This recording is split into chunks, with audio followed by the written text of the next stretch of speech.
Okay.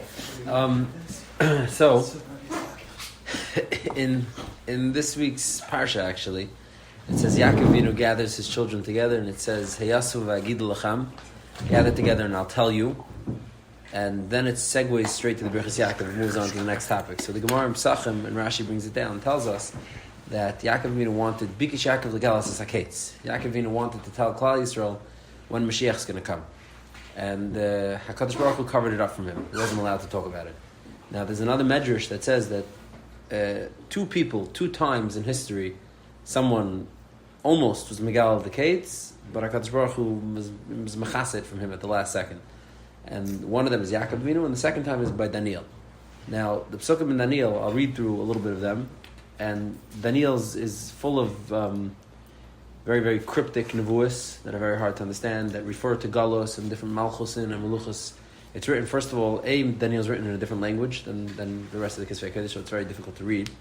It's written in like a version of Aramaic. It's not the Gemara's Aramaic. It's an Aramaic of the day, so it's almost impossible to read. And also, it's extremely cryptic, and there's many machlekes rishonim and how to learn different psukim, what they mean.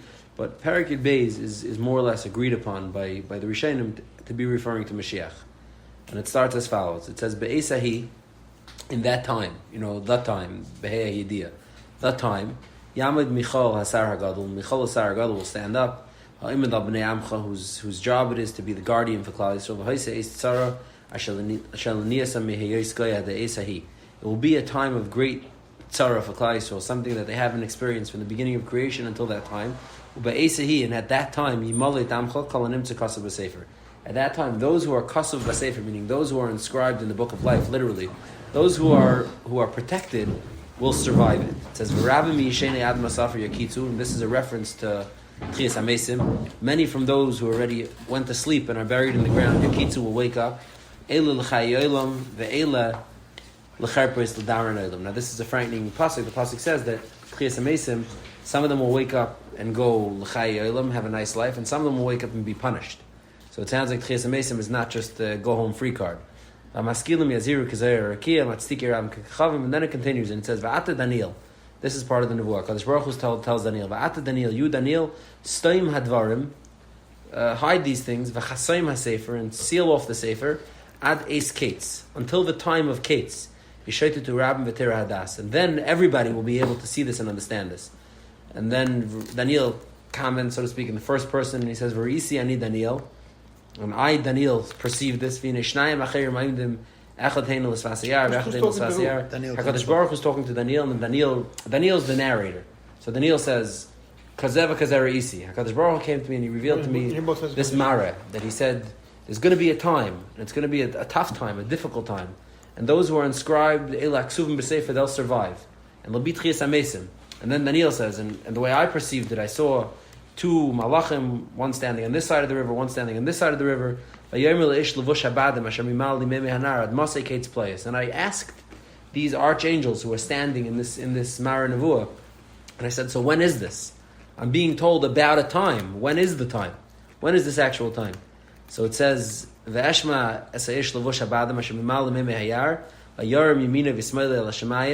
this angel standing on the riverbank lifted up his right and left arm to the Shemayim, and he swore in the name of HaKadosh Baruch Hu. And here's where there's a time that's expressed. Ki l'mayed mayadim v'chatzi. Two mayadim and a chatzi. A mayed, which is kilu, delineating a measurement of time, a mayed, and then a second mayed, so 2 times whatever that amount is, v'chatzi, and half, u'chechalois nafetz yadam kodesh techlena kolela. And when that winds itself out, then this vision will come to fruition. V'ani shamati, Daniel says, now the narrator comes back in, Daniel says, V'ani shamati, I heard this, v'lei oven. I couldn't understand what he's talking about. V'aimra adoni, ma achris ha'ela. What is this end time that you're describing to me? What is this time? V'yomer, and the Malach answered me back, he says, Leich Daniel, go from this. Let's not continue this conversation. Ki stumim v'chastumim hadav advarim ades kates. Because these things are tied up and hidden and bound away until the end time comes. Yisvaru v'yislabnu v'yitzarfu rabbim, and it continues along this vein.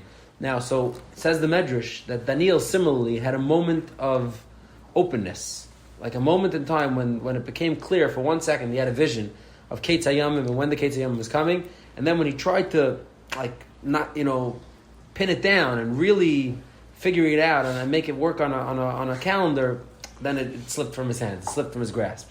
And that's how the Medrash describes it. It says Yaakov and Daniel experienced the same thing. They had it. It was clear for a second, and then it slipped away. The Rambam in Akdamat Nevuchim describes Nevuah. The Rambam says Nevuah is as follows. Then he gives a mashal. The Rambam says Nevuah is like a person who's walking in a dark forest at night. You can't see anything. There's no light. There's nothing. And suddenly a storm comes. And there's like a bolt of lightning, a bright bolt of lightning. And in that one instant, he could literally see everything. The lightning is bright. It's thousands, millions of kilowatts of electricity, right? In one split second. And in that split second, he could see everything. But then the second it goes away, you're back to the darkness. So the Rambam says that's a nevuah. And the Rambam says the difference between a Navi who was prolific and a Navi who just had a nevuah once in his life is imagine a guy who one time saw. So he'll always describe for the rest of his life, I one time saw his Galas HaKadosh Baruch Hu. I one time experienced something real. Compared to a Navi who has 10 bolts of lightning a day.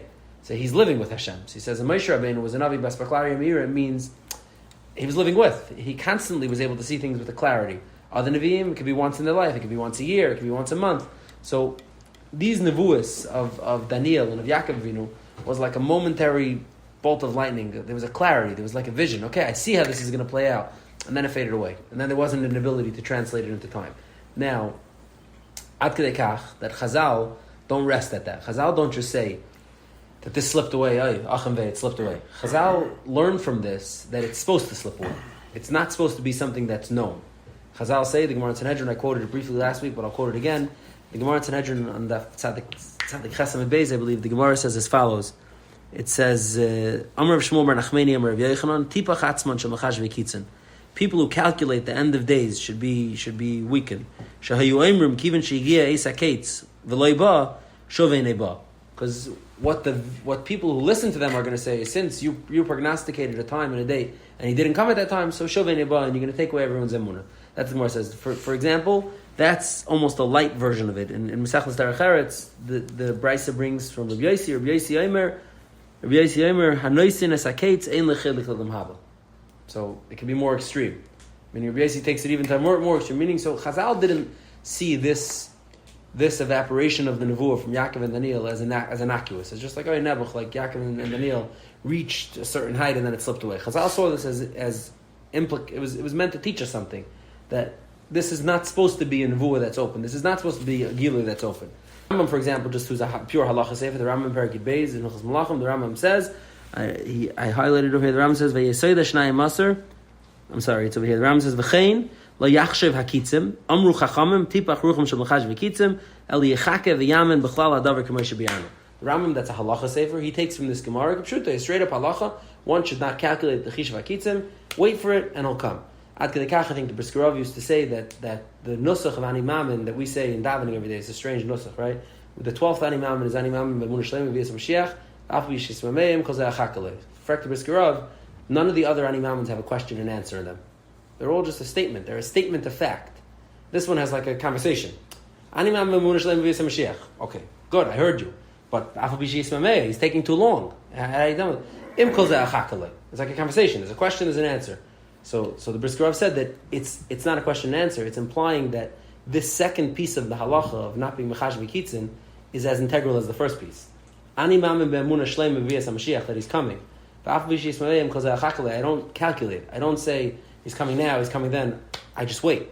So the Brisker Rav said that the Rambam was implying in this Yud Gimel Ikrim, meaning Kayidur, the Yud Gimel Ikrim that we say are based on the Rambam, based loosely on the Rambam Pirush Mishnayos in Sanhedrin in the 10th parak. But the Rambam over there, meaning what the Brisker Rav was saying, the Rambam was trying to build both of these components into the halacha. Now, the problem is as follows. The problem is that over history, the Rambam himself, in Igeres Teiman, brings a Messiah from his family, from his father, as to when Mashiach was going to come, a calculation. And all the calculations are going to be built into figuring out what these words of it says, the words of here, Mayid v'chatzi. What a Mayid is, what a Chatzi Mayid is. So the Rambam brings a Messiah. First of all, he brings a Messiah from Rasad Yigayin. Rasad Yigayin, who predated the Rambam by a couple hundred years, had a way to figure out when Mashiach was coming. Now, the Rambam says that I'm going to be Melamed Schus on Rasad Yigayin. The Rambam says this, that Chazal, he says, if you look, Zilbas time, look at the Gemara. The Gemara says, why shouldn't you be Mechash V'Kitzin? Because you're going to stymie people's emunah, right? People are going to say it didn't come. Actually get the right time, meaning to be guaranteed you're getting the right time. You could try, but you're not going to be guaranteed, so it's too risky, says the Rambam. That's what you could understand from the Gemara, it's too risky. So the Rambam says, Rav Sadi looked at his dar, and I spoke about this briefly a different time. Rav Sadi looked at his dar, a dar that was beset by karaim and by all sorts of kfira that was rising up, and Rav Sadi said, we have nothing to lose. People here believe so little, they're so not kosher to the idea of there ever being a safe that if I can make it realer for them, I'm helping. It might not happen, okay, it's 200 years in the distance. It's not going to be these people, they'll be long dead, I'll be long dead. This is the Rambam. The Rambam in Igeres Teman says, I'll be Melamed Tzchus. Melamed Tzchus and Rav Sadi that he looked at his dar and he said, okay, in a dar like this, you could only benefit from giving dates. You're not going to hurt. Now, the Rambam himself brings a Mashiach from his family as to when the date is. All of these dates are in the rearview mirror, by some of them by 1,000 years already. The Rambam says over there that, I forgot the exact word, but the Rambam says that anybody who's really thinking about this, you can't really predict the date. So what the Rambam is implying is that even myself, when I predict the date, we're skipping ahead here, but it's b'derech efsher. Meaning the Rambam is saying it's a suggestion. The Rambam was clearly aware of the fact that one cannot actually predict the date with any certitude, with any veracity. So the Rambam is saying it's a suggestion. And meaning the Rambam would again, you'd make this distinction. You'd say this, that Chazal say tipach v'shabachash v'kitzin. That's when you say it with 100% certainty. When you promise that Mashiach's coming at a certain date, you're shaking people's emunah. But if you say, listen, I'm looking at the psukim, I'm looking at the time frame, yachol liot that this could be Zman Mesugel for Mashiach, that's not the same thing. That's not such a gross violation of the rule, according to the Rambam. Now, the one who really, does this for real is the Ramban. The Ramban, it's well known, engaged. The Ramban lived in Spain, in Barcelona. He was the Gadladar of Spanish Jewry. And he was forced into a debate with, who? Pablo Cristiani? Was that his Bamandamar? Yeah, he was forced into a debate in front of the king of Barcelona. And he won the debate, and he published the sefer called Maimer Avikuach, which we have today, which writes of the story of the debate. But he had to leave Spain. Anyhow, the Ramban eventually migrates to Eretz Yisrael, and etc. Now, the Ramban, the way this debate was staged, was the king made all the Jews participate in different phases of the debate. The Ramban writes this himself. The king would force the Kehillah to participate in the debate, so that even if the Ramban ostensibly won the debate, there would still be seepage. Let the whole Jewish Kehillah still hear the other side. I mean, even if the Ramban would win, you're not really going to win, because there's going to be weak links in the tzibur are going to be, okay, that wasn't so crazy what he said, and you don't know, when there's an open debate, you don't win it 100-0. You could win 60% of the points and you win the debate, but you're still going to lose So the king made them endure the debate. Now, because of that, the Ramban published, first of all, the Shabbos after the debate was over, there's a mimer called Mimer Teres Hashem Tamima. It's a beautiful, it was given as a speech. We don't have any speeches from 900 years ago. Speeches were not a thing 900 years ago. No one gave speeches. So speeches is a modern invention. For real. I'm saying speeches in shul is a modern invention. It's a German invention during the Yakis. I'm sorry, you guys did this. Yeah, speeches is a German invention. Rabbanim in Europe spoke twice a year. Shabbos Haggadah, Shabbos Shuvah. That was it. It wasn't. Speeches were not a thing. The Ramban gave a speech in shul, and then he transcribed the speech. And the speech is called Ma'amet Teres Hashem Tamima, and in it he gives like a tour de force of what a Yid's Emunah and Hashkafa has to be. Meaning, once the Goyim cleared out of the shul, the Ramban now let's talk. And he gave them a 3-hour marachan. And after that, he published a different sefer called Sefer. Yeah, it must have been 3 hours. It's 50 pages long. I'm saying, unless they were all Mamish Harvard grads, it would have taken time to explain this to them. It's not now, and they weren't all Harvard grads. And then he also put out another sefer called Sefer Hagula, Maimer Hagula. Now, Maimer Hagula is because much of the debate centered around Christianity's claim that Jesus was the Messiah, and was based on Midrashim and Chazals and etc. So the Ramban felt he had to address if Yashka is not the Messiah, so what is Messiah and when is Messiah coming and etc. So the Ramban in there establishes a lot of what we know of the emphasis on the Chazals that say how different it's going to be and how not the same you might say Mashiach is going to be comes from the Ramban, and at a later date we'll revisit it. to discuss that part of it. But in Shar Dalit of Maimar Geula, the Ramban goes off onto this tangent of predicting when Mashiach's coming. And the Ramban says that he has a creative reason. He says that Chazal said, Tipach Ruchan Shabachash V'kitzin, that one's not allowed to predict when Mashiach's coming, and we see it's terrible and it's detrimental. Chazal said that when it was close to the Zman of the Churban. So Klal Yisrael went to Churban, and they were not settling down in Churban. They thought, it's tomorrow, Mashiach's fight, he's coming right away, we're going back. And Chazal understood that, no, there's Xeris HaGalus, and this is not going to be a short haul. This is not going to be something that's short. And Chazal said, if you guys are going to sit here and think that it's almost over, you're not going to settle. You're not going to be able to grow. You have to... Very unhealthy. Shkach mizeh. You're not going home. Shkach mizeh. You're here to stay.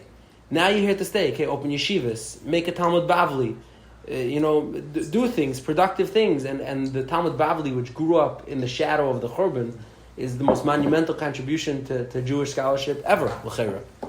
The Gemara became the centerpiece of Klal Yisrael in every way. So, says the Ramban, this that Chazal said, Tipach Rucham, was a temporary thing. It was like, accept the galus, become productive again, settle down, build a nation again.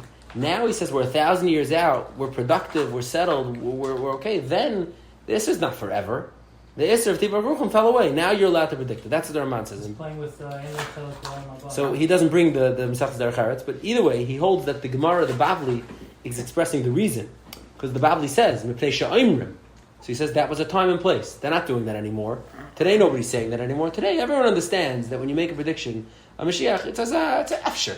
It's maybe, it's hopeful, it's wishful thinking. It's not, no one's really, committing to a day as to such a tkifah. No, but Masechtas Derech Eretz, in compared to Gemara, carries no weight. Meaning, if you're able to say that what you say is Medina the Gemara, then it carries no weight. Masechtas Derech Eretz is a secondary tier of it's brisis. It's a secondary tier. Something that makes it to the Bavli has the highest level of acceptance and fine.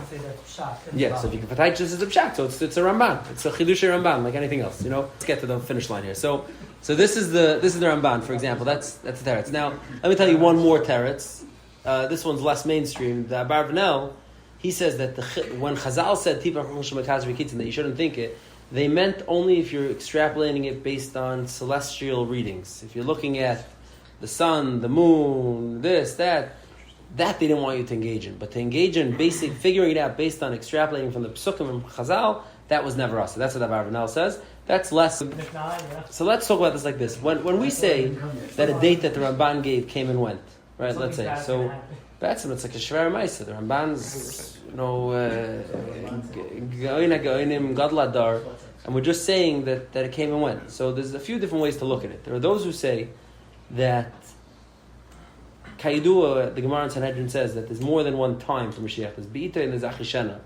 There's Mashiach coming at the predestined time, and there's Mashiach coming based on Isirusa Dulasata, meaning when something's going on, there's something that could generate a Mashiach reaction. Meaning Mashiach... that could be earlier. So there are those who say that could be earlier. Now, what that could mean... So one second, besides for that, but those who say that could mean that anytime, let's say the Ramban predicted it, what the Ramban was saying is that moment in time, there is a Isirusa L'Sata, there's a movement. There's something that could happen at that moment. Now, unfortunately, Le'Zechinu, we weren't Zeiche for those moments to come to fruition. So, for example, I jotted down over here. The Rasadi Goins is a long time ago. The Rambam's a long time ago. The Ramban's a long time ago. But after that, there was one that was predicted in 1648. There was one predicted in 1840. There was one predicted in 1905. There was one predicted in 1940. There was one predicted in 2000. Some by the Goin, some by the Naim Ali Melech.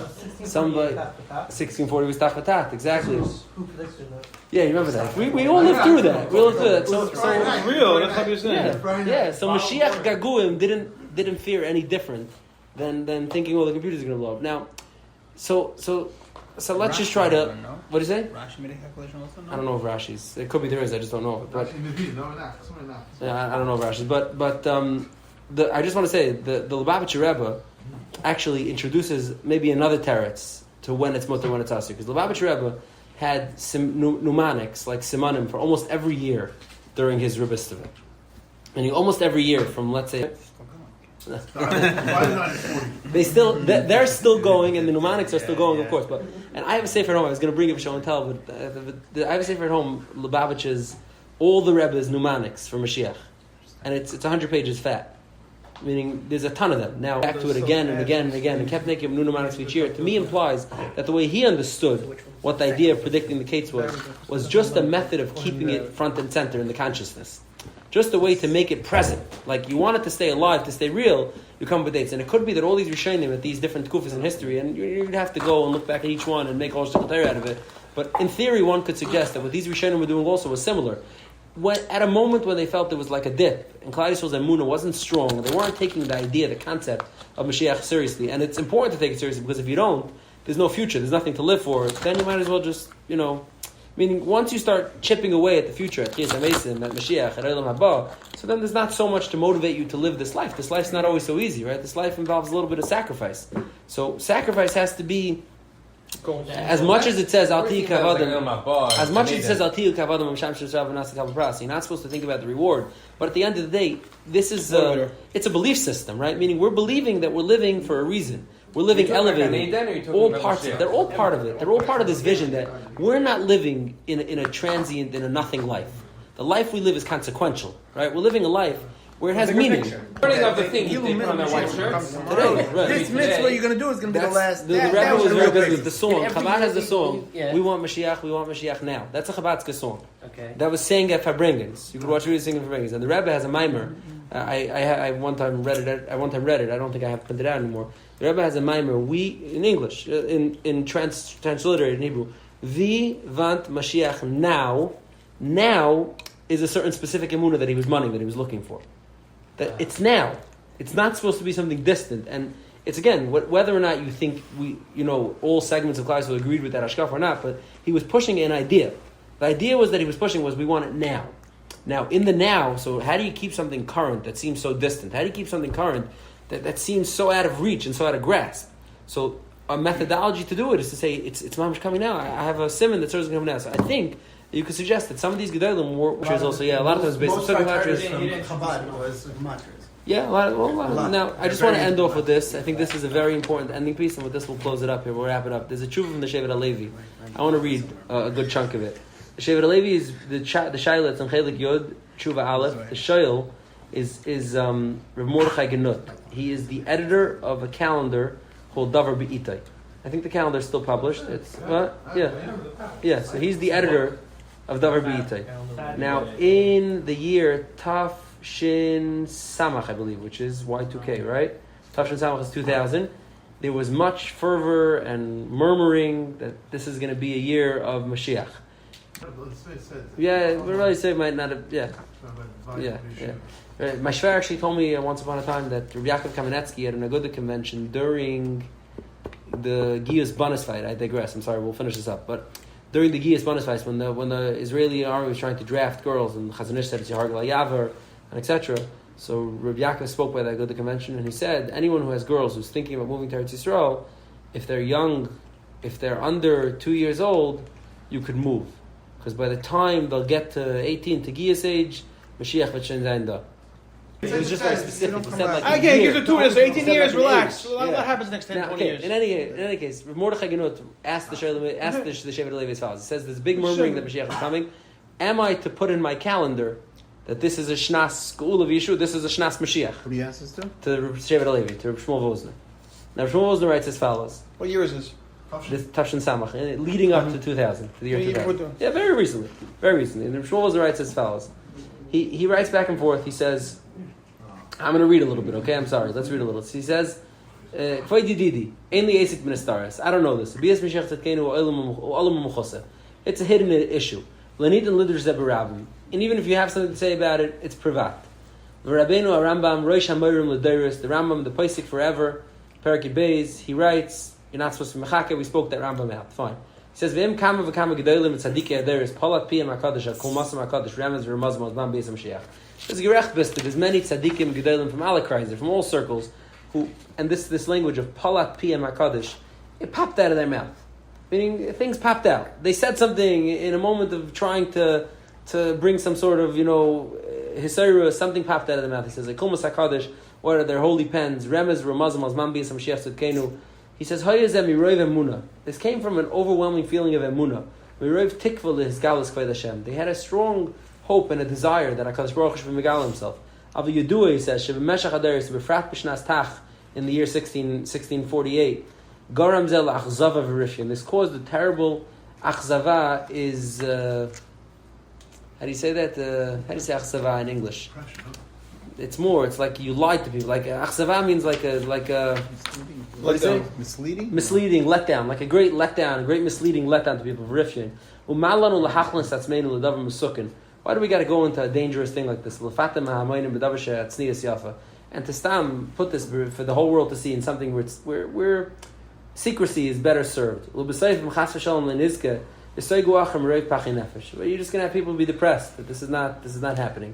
So the Miyam Sharisi, and then he continues, okay, and then he says, you brought me back and forth, Rayas, and then he says, Be'emes, Harichas Bezelei Tzerich. There's no reason to be Mayrich in this. It's a short tshuva. He says, Ki Haderach Shekasafti, and this to me is the punchline, and this is why I want to end off with this. Because Ki Haderach Shekasafti, this that I wrote, that this is something that's quiet, it's not taken to be fact. We don't engage in this. Ki Haderach Shekasafti, Haya Haderach HaMekubel Me'olam. This was the accepted derech, always.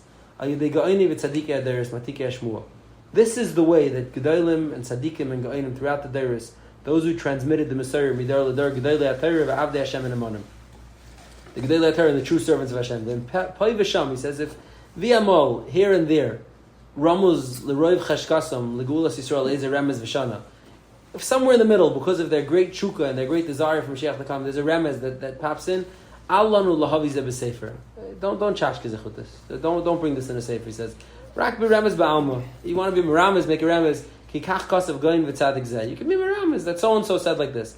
Avalasis mizeh mamarim upsiches al yerid b'nei imam. This is not the way to go.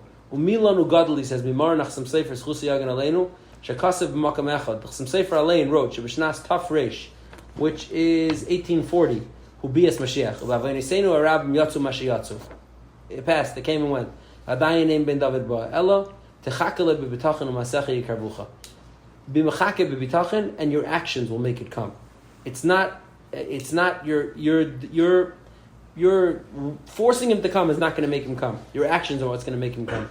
V'yikar l'chazek etzel achinu b'nei Yisrael maminim b'nei maminim ha'yisod shagulas Yisrael ayidei Mashiach Hashem b'ratzin b'ratzayin avinu shebashamayim v'achakele b'chol yom shiyavay ayoyim b'kayla tishmo b'muchasim muchal tidrash.